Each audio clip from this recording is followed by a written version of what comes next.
Ladies and gentlemen, welcome back to another episode of ChumChat. It's your boy Johan Gomez alongside my co-host Chris.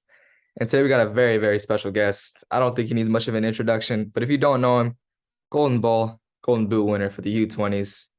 I mean, what more do I have to say? It's Paxten Aaronson joining us today. Welcome to the show, my boy. Thank you. Thank you for having me. Happy to be here. Yes, sir. How you feeling coming off obviously a strong U20 campaign, win the CONCACAF championships, and obviously, just went off, I would say a solid performance, even though you guys didn't win that tournament, playing really well in that tournament, probably maybe deserved to get the points versus Mexico, but how do you feel? Yeah, no, I'm feeling good. Feeling very confident right now. Like you said, coming off of that CONCACAF championship, I felt really good. It was good to bag some goals and just kind of experience that with the team, lifting that trophy, qualifying for the World Cup, qualifying for the Olympics. It was a major step for not only the team, but I think just US soccer in general. So it was an honor to be a part of that. And then, like you said, coming off this Revelations Cup, I think the team actually performed really well all three games. Maybe unlucky to not pull all three against Mexico and then winning the entire tournament, but they put up a good game. And yeah, I was really proud of the boys and how we maintained it. Yeah. Kind of diving into that though. I've seen that. I mean, I don't know how you would say. What's your favorite position to play? Let's start with that. 10, yeah, center 10. mid Okay. 10 for sure. 10. That's my favorite. Okay. That's what I've seen that you're the best at. But maybe with the national team, there's been some questions around the U20s and a nine. And I know, and I saw a serious clip where you were explaining what Mikey told you, and you got 7 goals in the U20 CONCACAF, and you were playing as a false nine. How do you feel about that? And how do you feel? How comfortable do you feel playing as a nine or as a false nine with the national team? I think what the national team did playing me in the 4-3-3 false nine, I think that suits me more than maybe playing as like, of course, like a target nine or like a double nine. I think the national team did a good job of kind of playing me in a position where it suited me. They gave me kind of the freedom to come back and do what I do as a 10, turn facing the defense and running at them, but also kind of incorporating the running into the box, making near post, back post runs, and kind of being a poacher. So I think it kind of depends on the formation, but I think in a 4-3-3, me playing that false nine definitely suits me and my abilities. And that's kind of what the coaching staff told me. Like they recognized certain abilities that I had and they wanted to try me at that position. And yeah, it ended up paying off.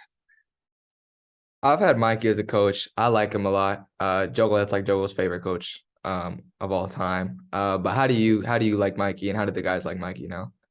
I love him. Yeah, he's an amazing coach. I remember playing against him when I was and Jogo. I think like 14. We played at the showcase down in San Diego. We played against Dallas. It was like 3-2, and I remember not coaching against him, but playing against him, and he was the coach.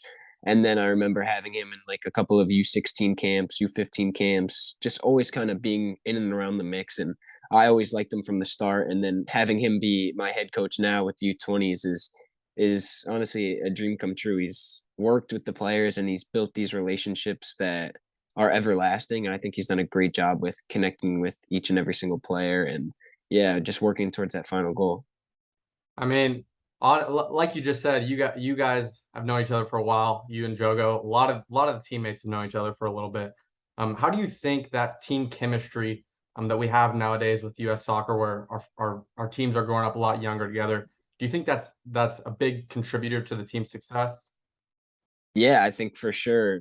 I know off the field what you do and how you kind of interact with teammates and players. It's not all about on the field. It's kind of about connecting as, just like human beings. And I think if you have a strong connection as human beings on the field, you'll start to grow these kind of like connections or make these blind passes because you know that your teammate's going to be there. And that's something Coach Mikey emphasizes a ton. We always do like team bonding at the start of the cycle, always doing team bonding and stuff. Now the team chemistry has kind of just risen and risen. So he kind of just leaves that up to us because he knows we already have a strong connection. But yeah, I just enjoy spending time with the guys, in the hotel room, playing FIFA, playing Fall Guys, all that stuff is good.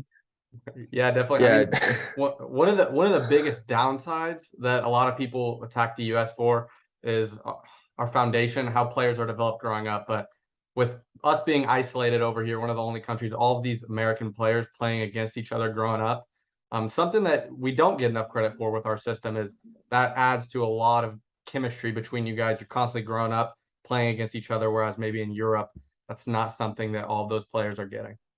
Yeah, for sure. And like you said, even playing against them when I was young with the in the DA and all that stuff. I used to play against Dallas, all those teams, and then with the youth national team camps, I kind of grew up seeing all these guys kind of develop, and then being in the U20 camp and the ultimate goal, and then the senior team. Football is back, and BET Online remains your #1 source for all of your football betting needs this season. You'll find the latest odds, matchup info, player news, and game trends. And as your continued source for all sports wagering info, BET Online features live betting, free contests, live scores, and all sorts of giveaways all season long. It's always the fastest and easiest way to bet on all your favorite sports teams and events like MLB, MMA, tennis, boxing, and even golf. You know the Chums are the best at golf. But anyway, head to betonline.ag to join and receive your 100% welcome bonus with your first deposit. Make sure to use the promo code BELIEVE, that's BLEAV, to receive your rewards. BT Online, where the game starts. You said you played against Dallas U14. We got to solve this right now. Who's got a better academy? I mean, selfishly, I'm going to say Philly, you know, but I do respect FC Dallas a lot. They've produced tons and tons of very successful homegrowns. So I think it's top 2 for sure, maybe not 2 for Philly, but I think it's a friendly competition. I think they're both like excellent academies. I mean, you and your brother are carrying Philly, I would say. I think with Dallas, there's more. I mean, Philly, you have Mark and like respect to all those guys, but I think in Dallas, you just have more variety of like just so many of them, you know, like there's so many generations that have done good. Yeah, you guys do have a incredible pipeline of young homegrown talents, and they've been doing it for several years. You're right. Yeah, like Kellen, we had Kellen on the pod, and Kellen is crazy to think like he's considered old in the national team, and he's like a homegrown for Dallas. So it's just crazy to think. But yeah, I know. Yeah. Anyway, you brought up playing video games. I just want to make this clear, kind of to break the ice a little bit. You know, Jogo came off camp, and me and Jogo, I don't know if you know this, but me and Jogo, we're on the same time zone. We're hella close, obviously. We're always on part of PlayStation party, so we're always chopping it up. And one of the first things he says to me is, I was Paxton's father in Madden. That's what he said. And so I don't know if Madden or 2K, I don't remember, but he said one of those. He said one of those. This is what Jogo was doing. This is what Jogo was doing while everyone was playing 2K. He was sitting there on his phone. He didn't want any part of it. He played maybe Brian Guti in Madden, but that was the only person he would play because Guti was trash. He knew that everybody else, like, he would get smoked by. So he never played. The duos were me and Jack against Kevin and Justin in 2v2 2K Blacktop, and me and McGlynn. They obviously came out on top, but Jogo is just a spectator, so I don't know why he was running his mouth. So he was capping. That's crazy. Yes. I'm not lying. That's what he came and said to me because we'll play Madden together, and he was like, "Yeah, bro." I was like, I think this is what he said. He was like, "Yeah, bro, I wasn't good at 2K, but I was smoking everyone in Madden." That's what he said. He never played me. The only thing he was decent at was Among Us. We would play Among Us, and he was always the killer. Who would you say is the best on the team? At FIFA? Yeah, or 2K, and you know, who's the best gamer? Champ? Yeah. Oh. FIFA, Kevin Paredes is like sick. He skunked me, and I'm pretty good. 2K, I don't know. I didn't see individually. Maybe Justin was good individually, but Kevin was just a horrible partner. So maybe that's why they lost. But the best duo partners. Who's the very worst? The very worst is the guy definitely that everybody's like, I don't want on my team. Probably Choco, Amir, Cuevas. I pieced him in UFC. We played UFC and I knocked him out. Guti's pretty bad too. So yeah, Jogo is that kind of gamer where he'll talk a lot and then he'll only beat up on the guys who are bad. And then when it's time to play the guys that are good, you know, he shies away from it a little bit. No hate to Jogo, obviously, but that's the way it goes. But hey, I was just here to translate the message because that's what he said to me. But you know, yeah, I'll have to have a word with him after. It's crazy. I want to ask you, you know, I'm talking about how close I am with my brother. I know you're probably super close to Brenden. We had him on the pod, but we had the pleasure to have you now. You know, how close are you with Brenden? Yeah, we're extremely close, and I think that's something that's like incredibly unique. I know you had it with Jogo, but just getting to grow up with someone who's just as competitive as you and getting to just train when you're younger and always compete in like whatever, table tennis, and ultimately the thing we got best at was soccer. But just having that person to always compete with and always have that competitive edge is great, and I think it kind of sets you up for a lot of success in the long run. Just having that person to always knock things off of, to always talk to, and to always just get advice from. Would you say that he shaped the way that you play, or is there someone else that shaped the way that you play now? I'd say my dad shapes the way that me and my brother play, because he's the one who kind of taught us everything we know, who kind of brought us up doing the little drills, training us on the side and all that. My brother just kind of followed what he told us. So I'd say the biggest influence is my dad. We got a ton of questions. I think out of it, we've had a lot of pretty big size guests. You got the most questions out of anybody so far, and one of the most common ones we saw was advice for players who might be a little bit younger than you coming up. Maybe players who don't have that brother to compete with, that father figure to teach them. What advice would you give if they want to be in your shoes where you're at right now? I'd just say it's about surrounding yourself with competitive people and people that have the same end goal as you, or kind of had the same ambition as you. And Mhm. I'd also think that always remembering that people have different paths to success. Maybe things aren't working out at one club, or maybe you don't have a coach you like, or maybe you didn't have a good training session, but always having the belief in the back of your head and always kind of staying true to yourself and believing in yourself that everything will eventually work out. Of course, if you're putting in the extra work, of course, if you're giving everything. So if you can kind of assess yourself and say, okay, I'm putting in all the work, I'm trying my hardest in training, I'm doing all this, then eventually good will come from it. So I just think it's surrounding yourself with people with the same ambition, but also keeping yourself in check and making sure you're doing all the right things while still maintaining that belief in yourself. Obviously that mentality helps you get through your low points, but I know every player, even going back to rec soccer at the very beginning, every player has had those doubts. Was there ever any point where you wanted to quit or maybe doubting yourself? Obviously you overcame it, but were there ever any doubts? No, there's never any doubts about. I always loved the game, and I always knew kind of what I wanted to do, and which was become a professional. There was definitely points in my youth career where things got tough and things definitely weren't going my way, and I faced adversity. Maybe a coach didn't like me, or I wasn't playing as much when I was younger because I was really undersized, but I never ran away from those obstacles. My dad always taught me to just like face them head on and go right at them, because that's kind of what can build a player. And no player's career is always straight up. It's always having bumps and roads and things that are misdirection. So no, not really. So we get that exact same answer. I think Cole Bassett said just a couple weeks ago, said the exact same thing that you just said. We're nothing straight up. You always have bumps in the road and you have to face adversity.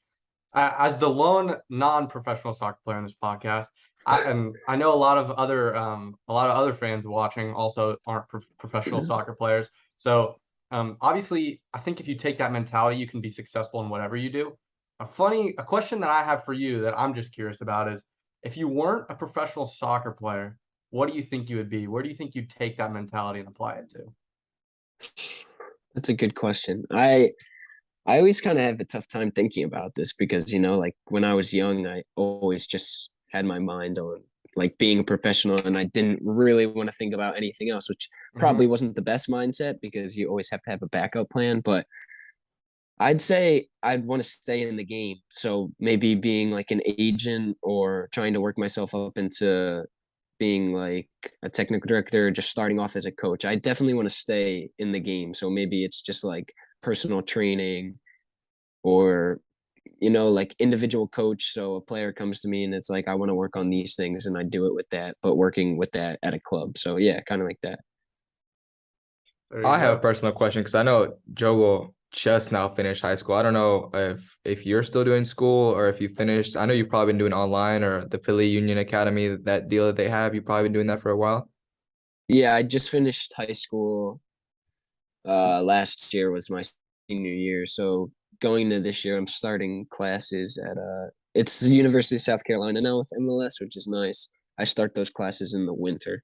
So Congrats. I actually didn't expect you to say that. I mean, someone who's projected to have the success that you're projected to have and the success that you are having, maybe would just throw away school. But I think, I mean, me personally, I'm pretty impressed with the fact that you're keeping it going. So big ups to you. thank you. Um, but let's switch over to Philly now because we got a lot of Philly questions and we got to show them love. You've been there for your whole life essentially. So just gonna start off easy. Someone said, "What's your favorite memory from the Union, being with the Union?" This is like all the times, like academy and everything too. Yeah, exactly. 'Cause Okay. I know some of the best memories come from academy trips and stuff like that. Yeah, for sure, for sure. I'd say my U17s year, the we were in Florida for the showcase, but it was like playoffs. So our group was Vardar, Dallas, and Golden State from California, and the top team from that group would move on to playoffs in Kansas. And I'd say we were in like a 3-3 game against Vardar, and back and forth. Like I scored one, they scored one, 3-3, and it was like the final like seconds of the game. And then I slipped my teammate through. He scored. Like that was to win the group 4-3. And then like in academy when you score like with the U19s watching, Yeah, U17s of watching, course. everyone watching, everyone's going crazy. So then everyone's on the field. I just think like those memories are just like core memories of playing in the academy and those showcases and just like the atmosphere of sharing that feeling with like the entire academy. I don't remember that actually. So was Jogo playing for FC Dallas at that point in time? He didn't play in that because I was playing U17s. He was probably playing U19s at the time, but I played against Justin. Okay. Okay. Yeah, I didn't remember that. But yeah, those are definitely core memories. I have something similar. Playoffs, I think we were struggling, and it was actually my co-host who scored. Well, Tanner, who's usually here, but sorry, no hate to you, Chris. Uh, but I think we were struggling to score against like Michigan Wolves or something like that in quarterfinals in our U19 year. And it was just one of those games where like you're dominating them, and I know and you just can't score. And so one of those Yeah, the games, like worst. you start panicking like as the game goes on because you know that like you start getting the feeling that they're gonna counter and score or something like that. And so nobody from our team can finish, and we have some ballers on that team. And then Tanner shoots from like 30 yards out, and I swear I got goosebumps, and we just went crazy. Like I think Jogo and them were watching the U17s were watching that game. So yeah, those are definitely core memories that you keep with forever. For sure. But I don't know if this means anything to you. Someone was talking about if you have a favorite section at Subaru Park. I don't know if that means anything specifically to you. They're probably hinting at where I used to sit when I was younger. I used to sit in section 118 when I was younger, so it was like kind of close to the away fans, and I just remember like always sitting there with my parents and getting the crab fries from Chicky and Pete's. You guys probably don't know about that, but it's just like in the stadium. I would always get the chicken Pete's fries because they were unbelievable. So yeah, I would sit in section 118. You played with the Philly USL team for a little while, correct? Yeah, I played one USL season with them, and then the year before that was COVID. Oh, a lot of people discount USL, but I mean, we saw what Sacramento Republic did. Obviously, USL is increasing, increasingly getting better at an insane rate. How big would you say the jump was going from USL to MLS? I'd say definitely it was, yeah, I think it was a pretty big jump for me because I was still young too. I think I Mm-hmm. like made the jump when I was sick. Like I started training with first team from USL when I was 16, and then fully my first year like on a first team contract was 17. So the jump, it wasn't anything, technically it wasn't no, my first touch wasn't good enough because it was kind of just getting up to speed and kind of the physicality and how fast the ball moves. And I think even talking to my brother, that's the biggest thing when you move from leagues to leagues. It's just the intensity and the pace of the game always changes, like how fast people press you. And so making the jump from USL to MLS, that's probably the biggest change that I had to adapt. I mean, you said you were 16, something that you don't really see in other sports that we see a lot in soccer. What was it like playing against you're 16? What was it like playing against like grown men, like people with families, beards, all the stuff? What was that like? Yeah, I mean, it's kind of just crazy to think about because there's me, like 16, and I've always been undersized until like now is when I started growing. But even when I was 16, I was really little and just kind of this fragile kid going against, like you said, like 35-year-old seasoned vets who just Yeah. had a ton of experience and probably weighed double what I Mhm. did. But I think also football is just a unique sport where you don't really need a whole lot of physicality to do what you want to do. It's kind of in the mind and how fast you can think and how clean you are on the ball. So I think that's the unique thing about it. Do you think people, I mean, obviously, Messi's probably the main example that comes to mind. I know players like Pulisic, Messi, Eden Hazard, even dribblers, who are often undersized, get bullied on the ball a little bit. They get fouled a little bit more. Have you ever experienced this in your career? Yeah, but I'd say that I'm not like I'm confident in my dribbling, but I'd say that I try to avoid those kind of situations. You know what I mean? Like I Mhm. try to release the ball before a defender will get to me to kill me. I try to put myself in spaces where I know that if I take two touches here, that I'll be able to release the ball if I have clean touches where I won't be getting into those physical duels. So you're saying Wow. you've learned from your brother a little bit? 'Cause I swear I'd be seeing Brenden get killed like every other week. Yeah, in the Prem, making the jump from the Prem, I mean, of course, it's the most physical league in the world, and like the speed in which they close the ball is just like unbelievable. So yeah, there's not Speaking of, I much want to ask time. you something as a brother, as a fellow brother. Were you watching his Chelsea game live? Yeah, I was. Well, this is okay. I'll actually tell you a really funny story about this day. So we flew home from I don't know. I was messed up on like two different time zones. I think we were flying in from like maybe playing I don't even know, but I was messed up on time zones and I couldn't sleep. So I was playing with the second team the next day too. It was a Sunday and first team played on Saturday. So we flew in that night. I couldn't sleep all night. I took melatonin, still couldn't sleep. I didn't go to sleep until like 6 or 7 a.m. the next day, and Oh, my game was at like 2. So I woke up for the game and I was like, man, I'm like exhausted. I don't know. I gotta rest my eyes. But I recorded the game. So I woke up like an hour, turned my phone off, completely shut it off.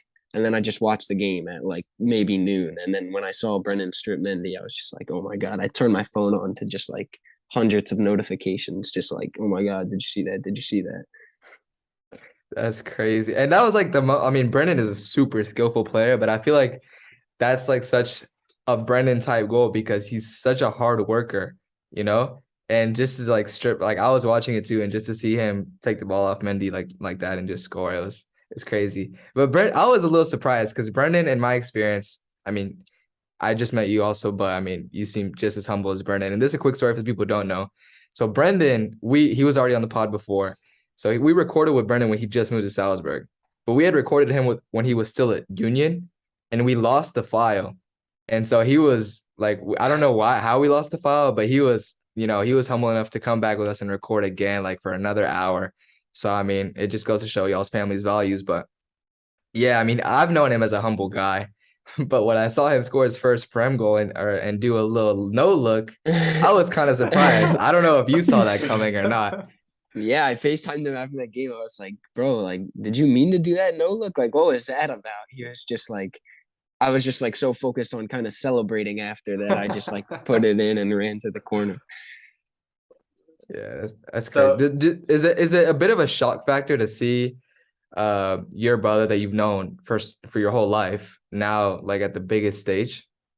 Yeah, definitely. Because I mean, every young player dreams and grows up just strictly watching the Prem. Like that's like all that's really on in the soccer household.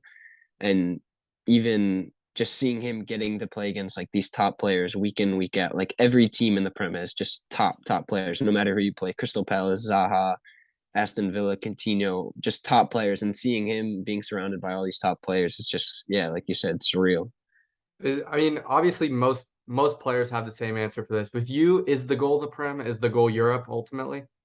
Yeah, I think for sure as a young player, the goal is definitely Europe. Did you have a favorite team that you watched growing up, or maybe a family favorite team? My family team is Liverpool, so we grew up kind of supporting them.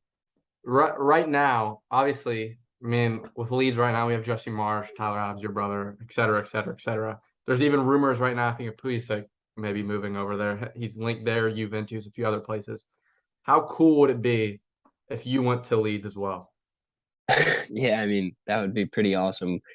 But I mean, we'll have to see maybe in the later on. I think I just have to focus on Philly and keep improving there. But playing with my brother while we're still in our careers is definitely an end goal, no matter what club it's at. I for sure want to share the field with him one day.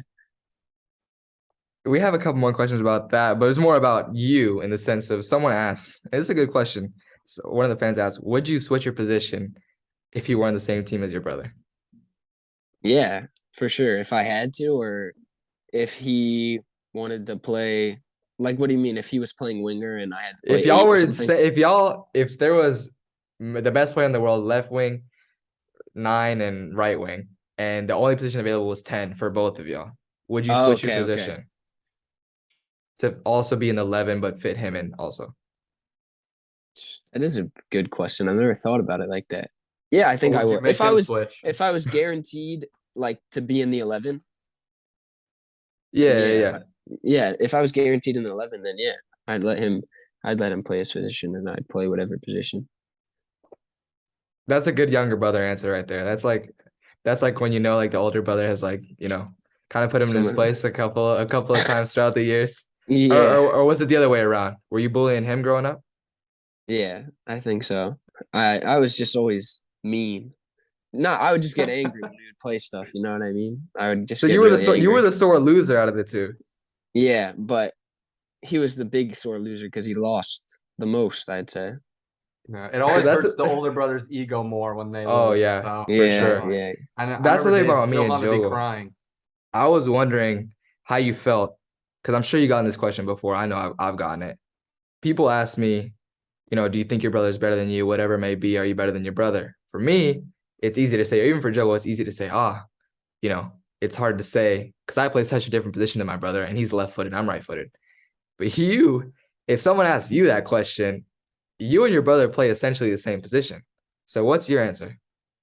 Uh I don't know what to say to this because I know kind of Brendan's answer always says he's better than me at like the age I'm at than him. And I think Brendan's definitely better than me right now because, look at him. He's playing in the Prem and I have to give him credit for that, of course. But I think growing up, having these 3 years on him, getting to see like what he's kind of needed to improve on and what you kind of need to have to succeed in the big leagues. I've kind of done a good job of just taking notes of that and improving my game to what he needed to improve on, if that makes sense. So, yeah. Yeah. Yeah, I mean, it's important. It's important to be able to say. I think honestly have always grown up with the fact that the younger brother will always end up being better in theory because they can take everything that the older brother did wrong and learn from it and become Exactly. better. Yeah, I So, think that's so important. so if you can take that, I mean, you're already on a hella good path. So I think, you just keep going and you'll be where he is and even more. But what would you say are your short-term goals? And even, you can throw in some long-term goals in there as well. Yeah, start off short term. I'd love to win a trophy with my time at Philly. I think we have an incredible chance this season. Supporter Shield kind of slipped from us, but we were right there. I mean, we closed the gap tremendously. I think a month ago, LAFC were 10 points out of us, and just sticking with it and making that comeback was great. And I think we have a huge chance in playoffs when we're at our best. I don't think a lot of teams can handle us, and especially when we're at home playing in front of the home crowd. I think we put on performances like no other. So I think we have a real shot this year. And then I'd say uh heading into next season, of course, continue that playing time and continue that goals and assists, getting more goals and assists, and then national team, another short-term goal is obviously making the roster to the U20 World Cup and just having a fantastic tournament and uh taking it step by step with the team and yeah, seeing how far we can go in that. And then I'd say long-term goal, like we talked about, is definitely making the jump to Europe. I wanna I wanna make a quick pause because you said something, and I've noticed more in the younger guests that we have. They always talk about goals and assists, and I think it's so important. But I want to ask you if you think this, if you agree with me. And I know some people have already talked about it before, and we've talked about it on this pod. If you think maybe now compared to before, people pay more attention to goals and assists than what you're actually doing on the field. Yeah, So do you I feel think pressure to score goals and assists due to that reason? I think it's different. I think if you're a striker, of course, scoring goals. I'm in a position where yes, I do need goals, but I think I'm also in a creative role where if I am creating a lot of shots, if I am creating a lot of assists, then I also can get a lot of credit for. You know what I mean? I'm in a position where it's just I'm kind of a creator.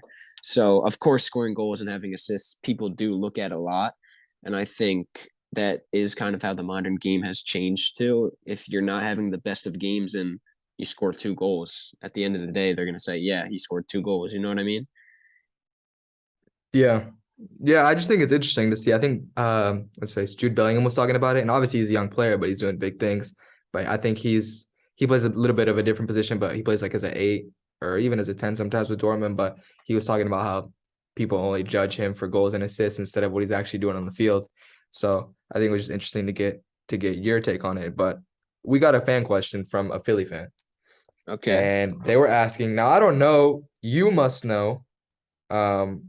Which goal he was talking about, but he said, what was going on in your head when scoring versus that wild goal versus FC Cincinnati? Oh shoot! See, this is a hard one because I've scored 3 goals against FC Cincinnati. I did know that. That's why I was asking. I didn't know which one. Baller. Baller. Okay. Maybe I he think there must was be talking one you about scored to go up 2-1 with your left. Maybe it was that one. yeah at home, or maybe he's talking about the one this year. But uh, I'll just Because the talk one this about year took like a deflection. Maybe that was what was wild about it. I yeah. don't know. I'll just run through both of them actually. So last year, it was our last home game of the season, and I hadn't scored at home. So I was just telling myself like, all right, like it's the last home game. Like I needed to score in front of the home crowd. All my other goals were away goals, and then it was kind of a weird goal to be honest. Jack McGlynn tried to slip in our striker, and then it kind of deflected. It bounced off my heel, and then I looked up, and I was right in front of the goal, and I kind of chopped it to my left, and then just hit it near posts, and it went in. And yeah, of course, it's a great feeling to score. And then this season, same kind of thing. I picked it up in the middle. I did a 1-2 with our striker Corey Burke, and then kind of touched it on my left, and I just had a feeling that if I shot, like it was going in. You know, when you kind of get those feelings that just like Yeah. you're gonna score today. It was kind of that feeling, and then I just hit it, and I saw it take the deflection, and then when it looped up, I was just like, oh, that's going in the back of the net. And yeah, You ever go to Selly? no, my cellies are all over the place. You just They're get just hyped. like, yeah, just hype, just running around, looking Those like are a the maniac. best though. Those are the best. Yeah, yeah, I Like you agree. said, you wanted to score in front of the home fans. I know Philly has great fans. Shout out to them. Now you have to educate me because I don't know, and I know they're gonna have to forgive me because I don't know what this stands for, what it means. DOOP, is that how you say it? Yeah, dupe. What does that mean? I don't even really know if it has a meaning. It's just like every time we score, like the song, it's just like doop doop doop doop doop doop doop. It's so funny because Kevin and Caden, like they hate it. They hate coming to our stadium because whenever they come to our stadium, all they hear is the Doop song. So like they'll always make fun of it to me. Like I swear every time I go there, all I hear is doop doop doop. So it's just like kind of a fan anthem, I'd say. Do you have a favorite fan moment specifically? Uh I can't really pick out one, but I just always try to make my time like after games going to like the kids in the corner or the fans in the corner for going out. You know, it's important to interact with the fans because, you know, they're kind of the ones that drive you and the team. So I always find a way to sign stuff and just go over and show my appreciation because we were all in our shoes once. You know, you wanted to be the young kid getting the cleats signed or the boots, and it literally made your entire week. So I always try to make time for that. Yeah, I mean that's all you can ask for. I mean, I know Chris was making a joke, and I saw it too. I mean, there were a lot of young fans asking questions. Female Chris, do you want to ones. tell him? Do you want to Yeah, tell him yeah, what they yeah. were asking him? I'll tell them. I mean, there are several. Before we get started, we could cut this part out. But do you have a girlfriend? Yeah, I do. Okay, all right. Well, don't let her know, but you got some riz because the amount of girls that were asking questions and saying, What some girls straight up ask, why are you so hot? So if you Well, want to answer that's that, for the people watching, the floor is all yours. I don't know. Just guess I have to thank my parents for the good genes. There you go. There you go. Somebody else asked ask why are you the better looking Aaronson brother? Somebody else asked that. That was another Wow, one. I'll have to tell my brother about that. He's gonna Do take you that agree one with to that? heart. Yeah, I will agree with that. Yeah, I will. I gotta be confident in myself. Do you I think like he that. knows deep down? I don't know. I don't know. He's always infatuated with his hair and stuff, so I don't know. He's a bit delusional. All right. Bouncing off some of our questions, I'm going to start a new segment. There's something that we haven't done on ChumChat before. It's going to be a fire round of 20 questions. I'm going to have Johan time it, as well as our editor, Anthony, is going to put up a time on the screen. Or I'm going to ask you 20 questions as quickly as possible that some fans put in. It's going to be speed round. We're going to start putting up the leaderboard. Whichever one of our guests, you're the very first to do it. You're the guinea Oh, pig. jeez. Whichever All one right. of our guests has the lowest time wins.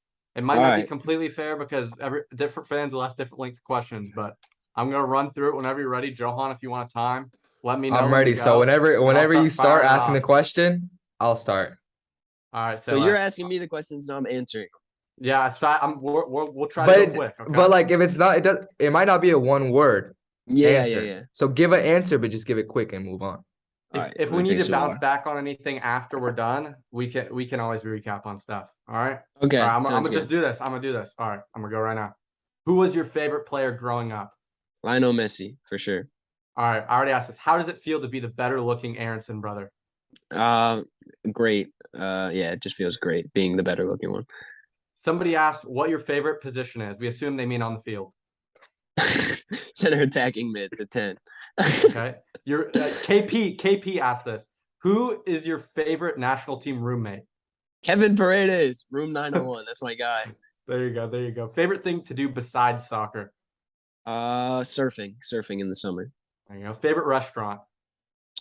Oh my, Riviera Pizza, Medford, New Jersey. Best pizza. Alrighty. Messi or Ronaldo? Messi, Who do you spend the most time with? my girlfriend or my family. Yeah, Your biggest motivator? my dad for sure. Which national team player is the best at free kicks? Jack McGlynn. Did you have a Pokemon phase?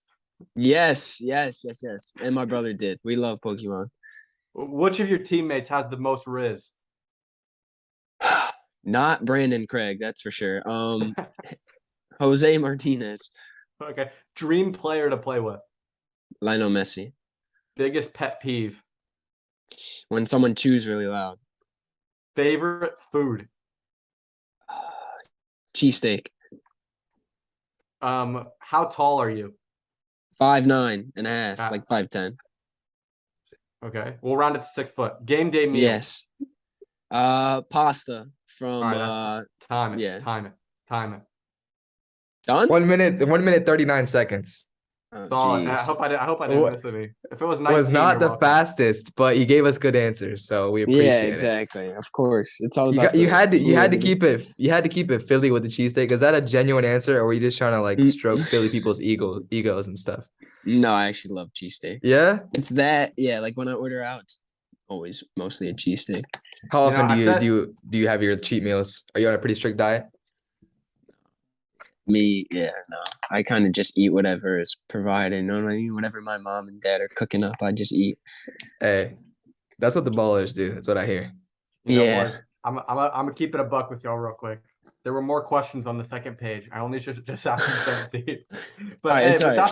that's why it's the guinea pig. We'll ask you no time, whatever. Here Well, are the three other ones. Here are the three You other can ones. just resume the time at You want to 1:39 resume? if you Okay, we'll okay. resume the We'll run time. it back, We were gonna run give it you the back. benefit of the doubt here. All right, all right. No, Run it back, okay. run it back. Give me the benefit of the doubt. All right. We'll run it back because I can't count. All right. Oh man, I don't even. Ready? Yeah. Would you rather get $5 million or solve world hunger? Solve war and Bro, hunger. you had to think. Have you ever fought your brother?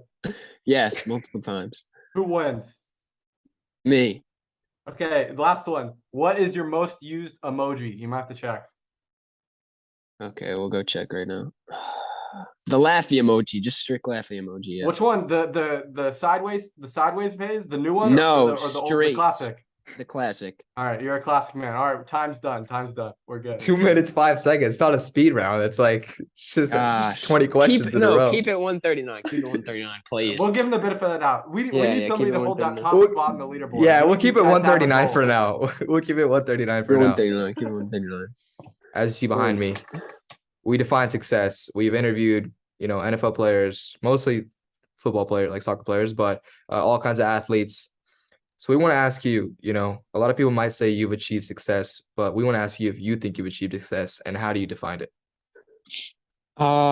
Yeah, I think my career's definitely been short compared to the rest. I think I have achieved some success, but not at all, not as much as I think I can achieve and I believe I can achieve. Of course, signing my first pro deal, scoring my first goal, getting my first start, all of these are small success and small achievements that ultimately should lead, that I want to lead into big goals and big achievements, like we talked about winning trophies and all this, and like we talked winning the U20 golden ball, golden boot, and that's a milestone achievement is what I'd kind of classify it as. But I'd define success as just periodically working towards a goal, giving all the effort into one goal, and then once you achieve that goal, that's how I define success. So what's your goal though? In the long term? Yeah, like what is your goal where you say, that's my goal, and once I achieve it, I'm successful? I'd say just having a long, successful soccer career. Of course, I want to have kids when I'm older, but not only about that, off the field, just being a good person everywhere I go, leaving kind of a staple and leaving kind of a imprint on wherever I am, just leaving my beliefs. And yeah, he was a good guy. He was a good person to have around the locker room. Wherever I go in my career, wherever my career leads me, I think just being a good person and achieving that. Well, just know that from this short interview, definitely giving off that impression, brother. And from what Jogo tells me, you're a good guy also. So it's no surprise that you've had success and you continue to have success. But I just want to address something really quickly because you've had this angle on your phone this whole time. But you, for a quick second there, you did the angle like that. Yeah. And I get it. You tried to flex the shoe game in the back. Like, it's okay. Oh, these? It's okay to admit that, These? But it doesn't have to be subtle, You can be a little bit arrogant about it. It's a good collection. It's a good collection. Thank you. I told Jogo I'm trying to be the dunk king. I mean, he has earbuds with the Yeah. cord still. We both rocking AirPods. Now we know where that money went. All the money goes to the shoes. You have to respect it. Yeah, exactly. He's dedicated. No. He's dedicated. But it's funny because I'm gonna connect this to your brother because we made a clip about it, a reel about it. He famously said he has no drip. You seem like a simple guy, but you have a couple pieces in your closet that you don't mind flexing. Like what is that looking like? Dude, clothing for me is just I don't have any type of drip, bro. I'm just not like that, I just wear my shirt, my sweatpants. I show up to train every single day and I go home, There's no need to look drippy. No drip. He says he just wears like a Nike sweatsuit or whatever it may be. So would you say, I mean, I feel like it might not be hard, but would you say you have more style than your brother? I'd say, I don't know. Everyone at the union always kind of rips on me and my brother because we just wear the same things, Like, we don't really care. Like, I don't really try. I wake up in the morning 5 minutes before I'm supposed to leave. I wake up at 7:20 and I'm out the door by 7:23 and I kind of just throw on whatever. And I'm always rocking like surf shop gear, just whatever's laying around. So I don't really try, but they always rip on me. But I will say I definitely have more drip than Brenden. But you try with the shoe game though. Tries really hard. Johan tries incredibly hard. The thing, I'm the same way. I just throw on whatever. And I think the reason why we're able to do that is we're naturally good looking. We don't need these extra prop ups that people like Johan, Jonathan, even that they need. We don't need it.